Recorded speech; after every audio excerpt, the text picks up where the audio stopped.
మిత్రులారా నమస్కారం. నేను డాక్టర్ చిరుమామిళ్ళ మురళీ మనోహర్, ఎండి ఆయుర్వేద ప్రొఫెసర్, హైదరాబాద్.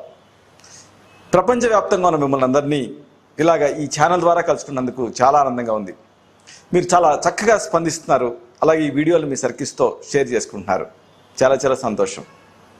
ఇక ఫ్యామిలీ హెల్త్ అనే ఈ చక్కని కార్యక్రమాల పరంపరలో మనల్ని, మన కుటుంబ సభ్యుల్ని ఇబ్బంది పెట్టే అనేక రకాల సమస్యలకు అసలు సిసలైనటువంటి ఆయుర్వేద గృహ చికిత్సలు, అలాగే ఔషధాలు, వీటి ప్రయోగం, పథ్యాపథ్యాలు, ఇదంతా మనం తెలుసుకుంటున్నాం.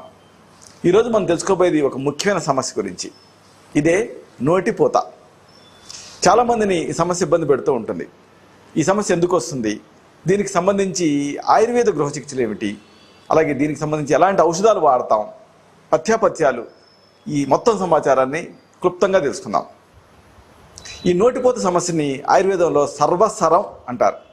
అంటే నోరంతా కూడా ఇబ్బంది పెట్టేటువంటి సమస్య అని. దీన్ని మెడికల్గా అలోపతిలో స్టొమటైటిస్ అనే పేరుతో పిలుస్తారు. స్టోమా అంటే మౌత్, ఐటిస్ అంటే ఇన్ఫ్లమేషన్. దీన్ని అశ్రద్ధ చేస్తే ఆ తర్వాత ఆఫ్థస్ అల్సర్స్, ఆ తర్వాత ఇంకా అశ్రద్ధ చేస్తే ఇది సబ్మ్యూకస్ ఫైబ్రోసిస్, ఇంకా అశ్రద్ధ చేస్తే క్యాన్సర్, ఇలాగ వరుసగా అనేక సమస్యలు వస్తాయి. కాబట్టి దీన్ని తగ్గించుకోవాలి. దీంట్లో కొన్ని ముఖ్యమైన లక్షణాలు ఉంటాయి. ఆయుర్వేదం ఏం చెబుతుందంటే నోరంతా కూడా సూదులతో పొడిచినట్టుగా మంట వస్తుంది అంటుంది. దీంతో తినాలంటే తినలేరు, మాట్లాడాలంటే మాట్లాడలేరు, అలాగే బొబ్బలు కూడా వస్తాయి. సాధారణంగా ఓరల్ హైజీన్ లేకపోవడం వల్ల ఈ సమస్య వస్తూ ఉంటుంది. కొన్ని సందర్భాల్లో పొగాకు నవలటం, ఆల్కహాల్ తీసుకోవటం, బాగా మసాలాలు దట్టించినటువంటి ఆహారాలు తీసుకుంటూ ఉండటం, ఇవన్నీ దీనికి కారణాల కింద ఉంటూ ఉంటాయి అంటుంది ఆయుర్వేదం. అలాగే ఇంకా కొన్ని సందర్భాల్లో మానసిక అస్థిరతలు, ఇంకా కొన్ని సందర్భాలలో అరుగుదల లేకపోవటం, ఇంకా చాలా సందర్భాలలో ఈ సైనస్లు ఇలాంటివన్నీ ఇన్ఫెక్ట్ అవ్వటం, వీటన్నిటితో ఈ నోటిపోత సమస్య వస్తుంది. మరి దీన్ని ఎలా తగ్గించుకోవాలి?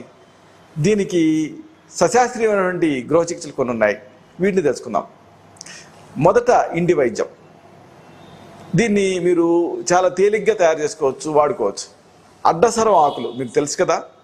అడ్డసరం, దీన్ని ఆకులను తెచ్చుకొని దంచి రసం తీయండి. ఇలాంటి అడ్డసరం ఆకుల రసాన్ని ఒక 2 చెంచాలు తీసుకోండి. అలాగే కావిరాయి, దీన్ని ఒక 2 గ్రాములు తీసుకోండి. అలాగే తగినంత తేనె కలపండి. ఇప్పుడు ఒక రోల్లో బాగా దంచి, మాత్రాపాకం వచ్చే వరకు దంచి, వాటిని మాత్రల కింద చేసుకోండి, నిల్వ చేసుకోండి. వీటిని చప్పరిస్తూ ఉండండి. ఒక గన్ షాట్ ట్రీట్మెంట్లా పనిచేస్తుంది ఇది. మిమ్మల్ని ఈ నోటిపోత ఎంత ఇబ్బంది పెడుతున్నప్పటికీ కూడా ఇలాగ మాత్రలు తయారు చేసుకొని వీటిని చప్పరించి మింగుతూ ఉంటే ఈ నోటిపోత సమస్య తగ్గుతుంది. అడ్డసరం ఆకుల రసం 2 చెంచాలు తీసుకొని, కావిరాయి 2 గ్రాములు కలిపి, తగినంత తేనె కూడా కలిపి, ఇలాగ బొట్టన వేలు, చూపుడు వేలుతోటి చుట్టి మాత్రల కింద తయారు చేసుకోవాలి. ఈ మాత్రలు నిల్వ చేసుకొని వీటిని చప్పరిస్తూ ఉండాలి. నోటిపోత తగ్గుతుంది. ఇలాగే నోటిపోతను తగ్గించుకునే ఒక మహత్తరమైన ఒక చక్కని ఇంటి వైద్యం తెలుసుకుందాం. దీని తయారీకి మీకు కావాల్సినటువంటి ఈ దినుసులన్నీ కూడా ఆయుర్వేద మూలికల అంగడిలో దొరుకుతాయి.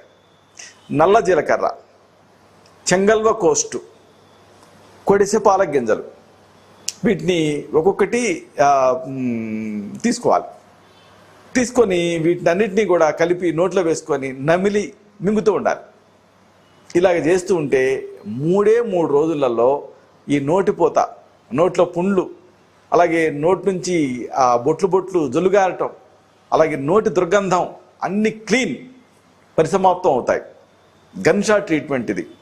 నల్ల జీలకర్ర, చెంగలో కోస్టు, కొడిసిపాల గింజలు, వీటిని అన్నిటిని ఈక్వల్గా తీసుకోవాలి. తీసుకొని వీటిని ఒక్కపొడి ఎట్లా వేసుకుంటామో అలాగా నోట్లో వేసుకొని 1 లేదా 2 సార్లు ఉదయం సాయంత్రం నవ్వులుతూ ఉండాలి. ఆ రసం మింగుతూ ఉండాలి.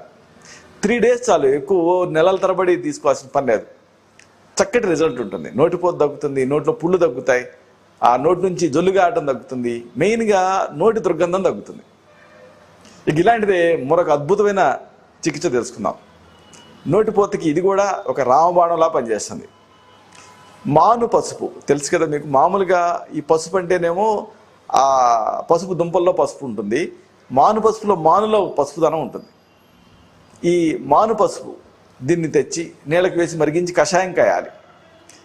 ఈ కషాయం తయారైన తర్వాత చిన్న మంట మీద మరిగించి మరిగించి మరిగించి నీటి శాతం అంతా ఆవిరైపోయి అడుగున ఆ ఘన పదార్థం మిగిలేంత వరకు బాయిల్ చేయాలి. అప్పుడు మీకు మనం ఆ మైసూర్ పాకు వీటిని తయారు చేసుకునేటప్పుడు ఎట్లా అయితే గట్టి పడుతుందో అలా గట్టి పడుతుంది. దీన్ని ఇలాగా ఆ సాలిడ్ స్టేట్లో తీసుకొని కాస్త తేనె కలిపేసేసి ఆ ఆయింట్మెంట్ లాగా ఉంటుంది కదా, నోటిలో పూసుకోవాలి. దీంతో ఒక మంత్రం వేసినట్టుగా నోటిపోత సమస్య తగ్గుతుంది. దీని లోపలికి మింగినా ఏం కాదు, అంత సురక్షితమైంది. నోటిపోతకి ఒక గన్ షాట్ ట్రీట్మెంట్ ఇది. మాను పసుపుని నీళ్ళకి వేసి బాయిల్ చేసి మళ్ళీ దాన్ని వడపోసుకొని ఆ నీళ్ళని చిన్న మంట మీద ఆ గట్టిపడే వరకు మరిగించి చివర్లో ఆ మాత్రాపాకం వచ్చేటప్పుడు ఆ తేనెలాగా తయారైనప్పుడు ఆ పేస్ట్ లాగా తయారైనప్పుడు దానికి తేనె కలిపేసేసి దాన్ని చప్పరిచ్చి మింగుతూ ఉండాలి. అలాగే నోట్లంతా పూసుకుంటూ ఉండాలి. దీంతో నోటిపోత తగ్గుతుంది. ఇక ఇలాంటిదే నోటిపోతను తగ్గించే మరొక మహత్తరమైన చికిత్స త్రిఫలాలు, కరక్కాయ, తానికాయ, ఉసిరికాయ. ఈ త్రిఫలా పొడిని నీళ్ళకి వేసి మరిగించి చిక్కటి కషాయం తయారు చేసి ఆ కషాయానికి తేనె కలపండి.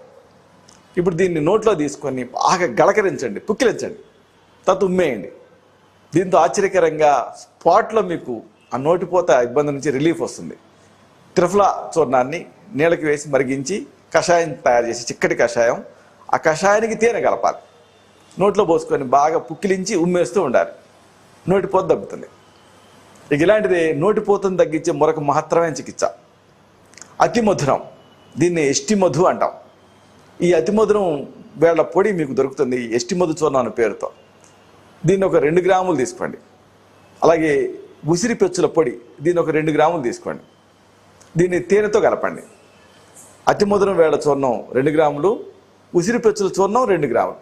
ఇప్పుడు దీనికి తగినంత తేనె కలిపేసేసి ఉదయం, మధ్యాహ్నం, రాత్రి 3 పూట్ల కూడా లోపలికి తీసుకుంటూ ఉండండి. కాస్త చప్పరిచ్చి మింగుతూ ఉండాలి. దీంతో కూడా ఈ నోటిపోత సమస్య తగ్గుతుంది. నోటిపోతకి ఇది కూడా చాలా ఎక్సలెంట్ మెడిసిన్. ఇక ఇలాంటిదే మరొక ఆసక్తికరమైన చికిత్స ఉంది, మాచికాయ.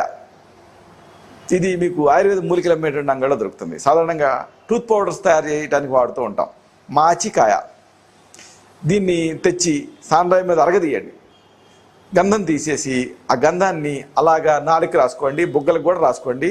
నోటిపోత ఎక్కడుందో అక్కడ రాయండి. దీంతో విపరీతంగా లాలాజలం స్రవిస్తుంది. సెల్ఫ్ హీలింగ్ లాగా నోటిపోత తగ్గిపోతుంది. ఇలాగే నోటిపోతను తగ్గించుకోవచ్చు.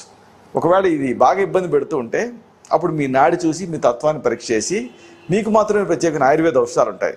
ఉదాహరణకు ధాత్రి లోహం, అలాగే కాంచనార గుగ్గులు, ఇలాంటి ఔషధాల్లో మీకు అనువైన వాటిని ప్రిస్క్రైబ్ చేయాల్సి ఉంటుంది. అలాగే పథ్యాపత్యాలు కూడా పాటించాలి. పథ్యం విషయంలో కాచి చల్లార్చిన నీళ్లు, పెసర్లు, అలాగే పొట్లకాయ, కాకరకాయ, లేత ముల్లంగి, అలాగే తినే కర్పూరం, ఈ కర్పూరం కలిపినటువంటి నీళ్లు, ఇవన్నీ కూడా నోటిపోతలో హితకరంగా ఉంటాయి. మరి తీసుకోకూడనివి ఏమిటి, అహితాలు కూడా తెలుసుకోవాలి. మినుములు అహితం, నోటిపోత ఎక్కువ అవుతుంది.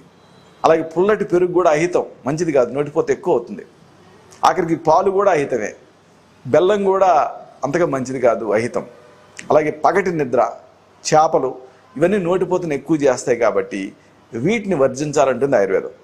ఇలాగ ఈ పథ్యాపత్యాలు పాటిస్తూ అనువైనటువంటి ఈ ఇంటి వైద్యాన్ని మీరు వీటిలో మీకు అనువైనటువంటి ఔషధాలు తయారు చేసుకొని వాడుకుంటూ అవసరమైతే వైద్య సలహాతో ఈ ఆయుర్వేద ఔషధాలు వాడుకుంటే ఈ నోటిపోత సమస్యను పూర్తిగా జయించవచ్చు.